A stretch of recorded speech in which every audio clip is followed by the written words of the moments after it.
नमस्कार। आज के इस भौगोलिक विश्लेषण में सीधे मुद्दे पर आते हैं। भारत एक ऐसा नाम जो सिर्फ एक देश नहीं बल्कि एक पूरा उपमहाद्वीप है।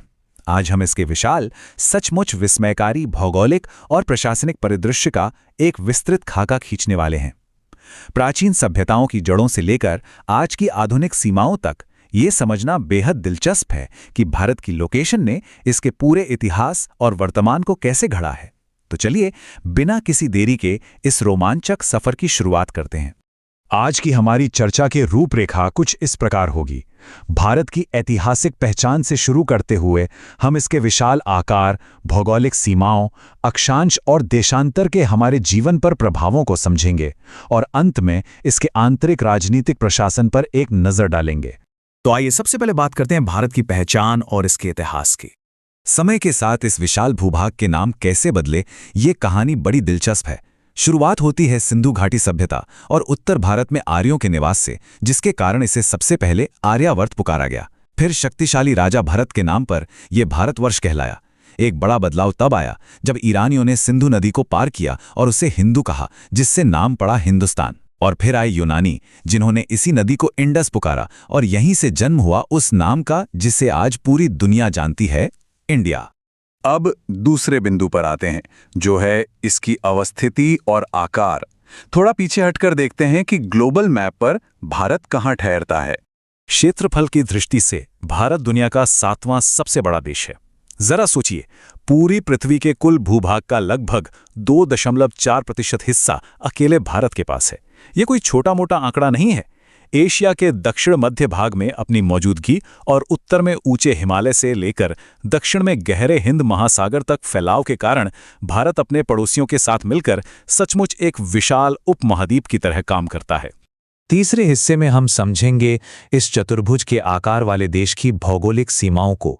भारत का नक्शा एक चतुर्भुज की तरह दिखता है और इसके चारों कोने अपने आप में एक कहानी है। सबसे ऊपर उत्तर में है लद्दाख का इंदिरा कौल और एकदम पूर्व में है अरुणाचल प्रदेश का किबिथु। अगर हम मुख्य भूमि के दक्षिणी छोर की बात करें तो वो है कन्याकुमारी का केप कमोरिन। लेकिन ध्यान देने वाली बात यह है कि देश का वास्तविक दक्षिणतम बिंदु ग्रेट निकोबार का इंदिरा पॉइंट है, जो 6 डिग्री 45 मिनट उत्तरी अक्षांश पर है।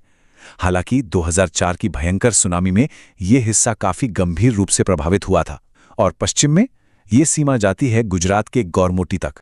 अब इन चरम बिंदुओं के बीच की दूरियों पर गौर करते हैं। उत्तर से दक्षिण तक भारत का विस्तार 3214 किलोमीटर है, जबकि पूर्व से पश्चिम तक ये 2933 किलोमीटर है। ये दूरियां वाकई हैरान करने वाली हैं। दोनों तरफ से लगभग समान लगने वाली ये विशाल दूरियां ही भारत को उसका वो खास चतुर्भुजीय आकार देती हैं जिसे हम सब आसानी से पहचानते हैं। चौथा बिंदु बहुत खास है, अक्षांश और देशांतर का प्रभाव। भूगोल सिर्फ नक्शे पर खींची लकीरें नहीं है, ये असल में हमारी रोजमर्रा की जिंदगी तय करता है। 23.5 डिग्री उत्तरी अक्षांश, जिसे हम कर्क रेखा कहते हैं, ये जलवायु के नजरिए से एक गेम चेंजर है।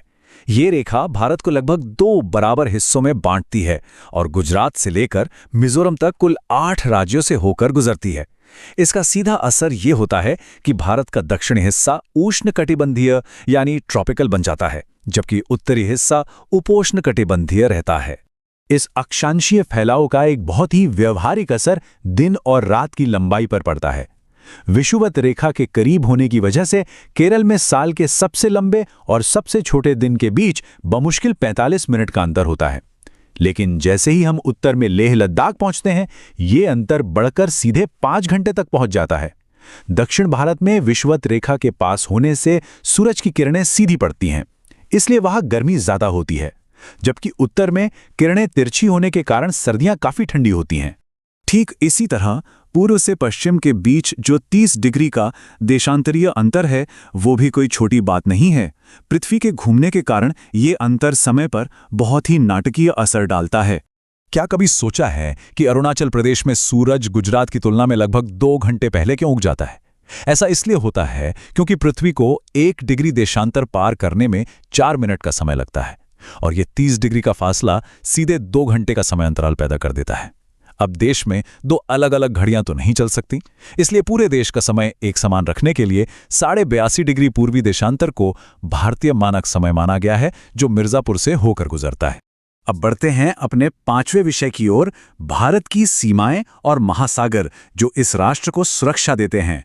नक्शे पर नजर डालें तो दो भौगोलिक शब्द बहुत काम आते हैं, प्रायद्वीप और अंतरीप। प्रायद्वीप जमीन का वो बड़ा हिस्सा होता है जो 3 तरफ से पानी से घिरा हो। हमारा पूरा दक्षिण भारत इसका एक बेहतरीन उदाहरण है, जो हिंद महासागर की ओर निकला हुआ है। दूसरी तरफ है अंतरीप, यानी जमीन का वो संकरा हिस्सा जो समुद्र के अंदर तक जाता है, ठीक सुदूर दक्षिण में स्थित कन्याकुमारी की तरह।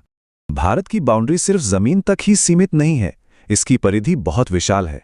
एक तरफ 15,200 किलोमीटर की लंबी जमीनी सीमा है, तो दूसरी तरफ मुख्य भूमि के 6100 किलोमीटर लंबी तटरेखा।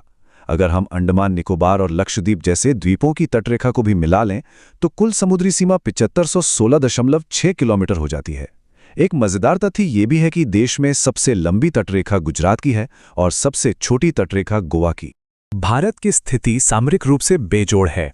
इसके उत्तर में नया बना वलित पर्वत हिमालय एक विशाल प्राकृतिक दीवार की तरह खड़ा है, जिसके पार चीन, नेपाल और भूटान है। पश्चिम में विशाल अरब सागर है और उत्तर पश्चिम में पाकिस्तान और अफगानिस्तान। अगर पूर्व की ओर देखें तो बंगाल की खाड़ी के साथ साथ बांग्लादेश और म्यांमार हैं, और सुदूर दक्षिण में है अथाह हिंद महासागर, जहां हमारे समुद्री पड़ोसी श्रीलंका और मालदीव स्थित हैं।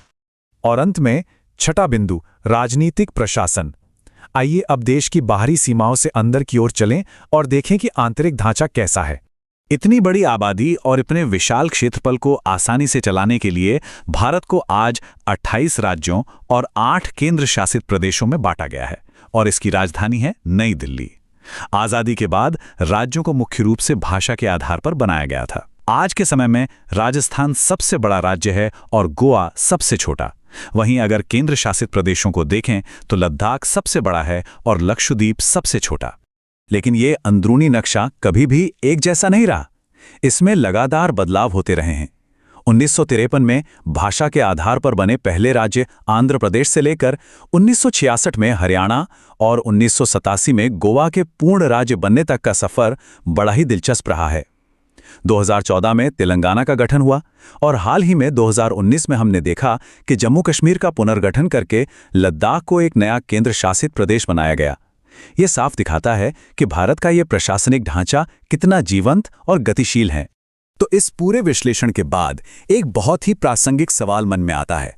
बर्फ से ढके पहाड़ों से लेकर विशाल नदी घाटियों और लंबे समुद्री तटों तक की ये अद्भुत भौगोलिक विविधता और इतनी जटिल लेकिन सुलझी हुई प्रशासनिक संरचना, ये सब आने वाले कल में दुनिया के मंच पर भारत के भविष्य को किस तरह आकार देते रहेंगे। सच ही कहा गया है कि भूगोल सिर्फ नक्शे की लकीरें नहीं होता, ये किसी भी राष्ट्र का भाग्य तय करता है। आज के इस विशेष विश्लेषण में शामिल होने के लिए बहुत बहुत धन्यवाद।